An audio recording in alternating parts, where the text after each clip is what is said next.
31 тамыз түнде Ауғанстанда болған жойқын жер сілкінісінен кейін жүздеген әйел үйінді астында қалды. Өйткені жергілікті заңдарға сәйкес ер адамдар бөтен әйелге қол тигізе алмайды. Ал елде әйел құтқарушылар мүлдем жоқ. Сол себепті зардап шеккен әйелдердің басым көпшілігі қиранды астында қаза тапты.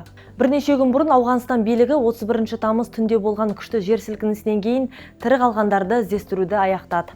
Магнитудасы 6-ға жеткен жер сілкінісі елдің шығысында орналасқан Кунар, Лагман және Нангархар провинцияларының жермен жексен етті. Ресми дерек бойынша 2204 адам қаза тауып, 3640 адам жарақат алған. Ең сұмдығы талибандардың қатаң ережесіне сәйкес ер адам әйелге туысы болмаса қол тигізе алмайды. Ал Ауғанстанда әйел құтқарушылар мүлде жоқ. Өйткені әйелдердің білім алуына кедергі жасап, қозғалысына шектеу қойған. 4 қыркүйекте The New York Times құтқару операциясының қалай өткенін баяндаған материал жариялады.